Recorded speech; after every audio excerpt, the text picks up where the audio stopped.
বাংলা অনুচ্ছেদ। পানি বাঁচাও, জীবন বাঁচাও। পানি জীবন ধারণের জন্য সবচেয়ে গুরুত্বপূর্ণ প্রাকৃতিক সম্পদ। পানি ছাড়া মানুষ, প্রাণী ও উদ্ভিদের অস্তিত্ব কল্পনাই করা যায় না। প্রতিদিন পান করা, রান্না করা, পরিষ্কার পরিচ্ছন্নতা বজায় রাখা এবং কৃষিকাজ সব ক্ষেত্রেই পানির প্রয়োজন। তাই বলা হয়, পানি বাঁচাও, জীবন বাঁচাও। বর্তমানে পৃথিবীর অনেক দেশে বিশুদ্ধ পানির সংকট দেখা দিয়েছে।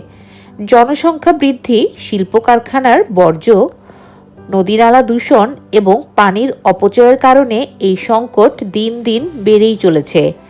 আমরা অনেক সময় অপ্রয়োজনীয়ভাবে পানি নষ্ট করি। খোলা কল বন্ধ না করা, অতিরিক্ত পানি ব্যবহার করা বা দূষিত পানি ফেলে দেওয়া এর উদাহরণ। এতে ভবিষ্যতে পানির অভাব আরও ভয়াবহ হয়ে উঠবে।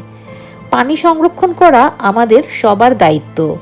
দৈনন্দিন জীবনে অল্প পানি ব্যবহার করা, বৃষ্টির পানি সংরক্ষণ করা, নদী ও জলাশয় দূষণ থেকে রক্ষা করা এবং পানির অপচয় রোধ করলে আমরা সহজেই পানি বাঁচাতে পারি। পরিবার, সমাজ ও সরকার সবাইকে একসঙ্গে কাজ করতে হবে। পানি বাঁচানো মানে শুধু একটি সম্পদ রক্ষা করা নয়, বরং ভবিষ্যৎ প্রজন্মের জীবন রক্ষা করা। তাই আমাদের সবাইকে সচেতন হতে হবে এবং পানির সঠিক ব্যবহার নিশ্চিত করতে হবে। মনে রাখতে হবে, পানি বাঁচালে জীবন বাঁচবে।